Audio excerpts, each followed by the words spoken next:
Hello students. Yesterday we were studying in chapter 4 of our history topic of closer look Akbar's policies. In this video I will complete yesterday's topic. So let's start. While Akbar was at Fatehpur Sikri during the 1570s, he started discussions on religion with the ulema, Brahmanas, Jesuit priests who were Roman Catholics and Zoroastrians. तो 1570s में अकबर उस समय फ़तेहपुर सीकरी में थे, तो उन्होंने वहाँ के जो उलेमा, ब्राह्मण और जेसुइट पादरी जो कि रोमन कैथोलिक होते थे और जरतुस्त धर्म को मानने वाले जो अनुयायी थे उनके साथ मिलकर धर्म के मैटर पे चर्चा शुरू की। और ये जो चर्चा हो रही थी, this discussion took place in the इबादत खाना, उस जगह को इबादत खाना कहा जाता है। अब सवाल ये उठता है कि अकबर इन सब के साथ मिलकर इस तरह की चर्चा कर क्यों रहे थे। बिकॉज अकबर इस तरह की चर्चा इसलिए कर रहे थे because he was interested in the religion and social customs of different people. हमारे समाज में, हमारे देश में बहुत सारे अलग अलग धर्म को मानने वाले अलग अलग लोग रहते हैं, तो अकबर को इन अलग अलग धर्मों में बहुत रुचि थी। तो Akbar's interaction with people of different faiths made him realise that religious scholars who emphasised ritual and dogma were often bigots. अब अकबर, यहाँ से आपको एक समझ में आएगा कि अकबर को अचानक से इतनी रुचि क्यों हो गई, क्योंकि अकबर ने जब इस तरह के विचार विमर्श किए तो उनको समझ में आया कि जो रिलीजियस स्कॉलर्स हैं, जो विद्वान लोग हैं, वो अपने जो डोगमा मीन्स अ स्टेटमेंट और N interpretation declared us authoritative with the expectation that it would be followed without questions. मतलब जो रिलीजियस स्कॉलर्स हैं वो जो स्टेटमेंट बोल दें, उनका जो भी स्टेटमेंट हो, उनका मानना था कि वो जैसा है स्टेटमेंट वैसे ही लोग फॉलो करें। और वो अपने डोगमा के लिए, जो रिलीजियस स्कॉलर्स थे, अपने डोगमा के लिए बहुत ज़्यादा पाइगोट्स में मतलब कट्टर होते थे, उसमें किसी तरह की चेंजेस वो एक्सेप्ट नहीं करते थे। वो जैसे हैं वैसे ही वो सबसे उनका एक्सपेक्टेशन होता था कि लोग उसको, जनता उसको वैसे ही माने। There teaching created divisions and disharmony amongst his subject. तो अकबर ने फिर ये रियलाइज़ किया कि इस तरह के जो रिलीजियस स्कॉलर्स होते हैं अपने डोगमा और बाइगोट्स के थ्रू जो जिस तरह की धर्म की शिक्षा देते हैं, उससे समाज में डिविजन्स और डिसहार्मनी पैदा हो रही है इस तरह से। तो उन्होंने क्या किया, this eventually led Akbar to the idea of Sulh i Kul और यूनिवर्सल पीस। अकबर ने इस तरह की मैटर पे रियलाइज़ किया कि अनुभव हुआ अकबर को कि सुलह ए कुल, या फिर जिसका मीनिंग है यूनिवर्सल पीस या सर्वत्र शांति के विचार को लाया जाए समाज में। This idea of tolerance did not discriminate between people of different religions in his realm. और इस तरह की जो सहिष्णुता की ये जो धारणा थी, यूनिवर्सल पीस की जो उनका विचार था, विभिन्न धर्मों के अनुयायियों में अंतर नहीं करता था, बल्कि instead it focused on a system of ethics, honesty, justice, peace that was universally applicable.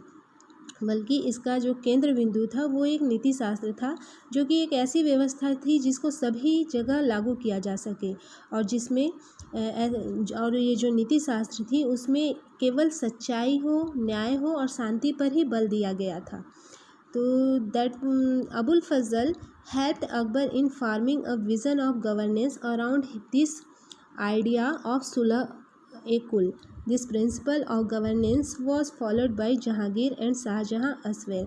तो जो इस तरह के जो नीति शास्त्र अकबर चाहते थे, जिसमें सभी जगह यूनिवर्सल पीस की भावना हो और जिसको सभी जगह लागू किया जा सकता है, अबुल फजल ने इस सुलह कुल के विचार को आधारित जो शासन का दृष्टि था अकबर का, उसको बनाने में अकबर की बहुत हेल्प की।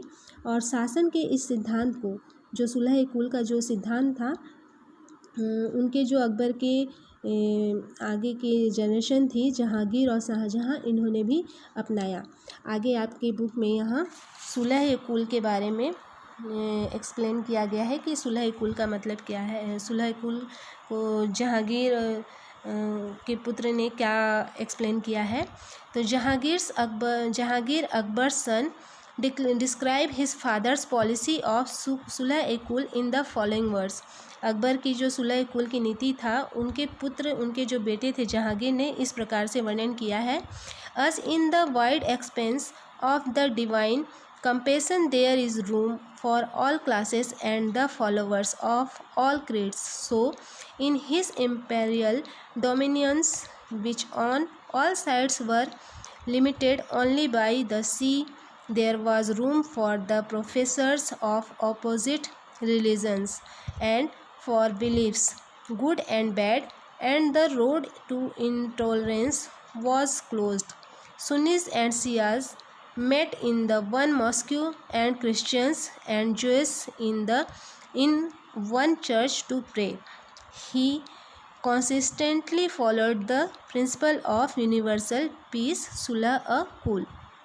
इसका मीनिंग है कि अकबर की जो सुलह-ए-कुल की नीति के बारे में उनके जो बेटे थे जहांगीर, वो बताते हैं कि ईश्वरीय अनुकंपा का ईश्वरी भगवान की जो आशीर्वाद से, अनुकंपा से जो विस्तृत आंचल है, उसमें सभी वर्ग और सभी धर्म के अनुयायियों के लिए एक जगह है। इसके विशाल साम्राज्य में, जिसके चारों ओर की सीमाएं केवल समुद्र से ही निर्धारित होती थीं, जिसमें विरोधी धर्म के अनुयायी और तरह तरह के अच्छे बुरे विचारों के लिए भी जगह थी। यहाँ असहिष्णुता का मार्ग बंद था। यहाँ सुन्नी और शिया एक ही मस्जिद में इकट्ठे होते थे और ईसाई और यहूदी एक ही गिरजाघर में प्रार्थना करते थे।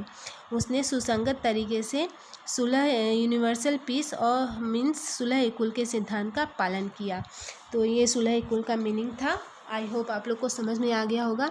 एक चीज़ हम लोग छोड़े थे पहले, ये नूरजहाँस इन्फ्लुएंस इन जहांगीर्स कोर्ट। मैंने कहा था कि इसको आपको बाद में एक्सप्लेन करूँगी। तो इसका मीनिंग है Nurjahan's influence in Jahangir courts means Jahangir के दरबार पर नूरजहाँ का प्रभाव कैसा था। तो इसको हम देखते हैं। Mehrunnisa married the emperor Jahangir in 1611 and received the title Nur Jahan. तो मेहरुन्निसा जो थी, उनकी 1611 में जहांगीर से शादी हुई, उनकी मैरिज हुई और उन्हें एक नया नाम दिया गया नूरजहाँ। नूरजहाँ का उनको खिताब मिला, किनको? मेहरुन्निसा को। She remained extremely loyal and supportive to the monarch. और जो नूरजहाँ थी वो हमेशा जहांगीर के प्रति बहुत ही वफादार रहीं और as a mark of honour Jahangir struck silver coin bearing his own titles on one side and on the other the inscription struck in the name of the queen Begum Nurjahan. और वो बहुत ही ज़्यादा नूरजहाँ जो थी वो हमेशा ही जहांगीर के लिए बहुत ही वफादार थी और उनको समय समय पर सहयोग भी करती रहती थी। और नूरजहाँ के सम्मान में बदले में जहांगीर ने क्या किया था कि जहाँ चांदी के जो सिक्के होते थे वो जारी करवाए थे, और जिसमें से चांदी का जो सिक्का था, उसमें चांदी के सिक्के में एक तरफ स्वयं का जो खिताब था वो छपवाया था, खुदवाया था, और दूसरी तरफ यह वाक्य लिखवाया था, यह सेंटेंस लिखवाया था कि रानी बेगम नूरजहाँ के नाम से गढ़ा हुआ। The adjoining document is an order means फरमान फॉर नूरजहाँ। और ये जो दिया गया जो दस्तावेज़ था उसको नूरजहाँ द्वारा जारी किया गया था। The square seal states command of her must sublime and elevated majesty Nurjahan Parsans Begum. The round seal states by the son of Shah Jahangir, she become as brilliant as the moon.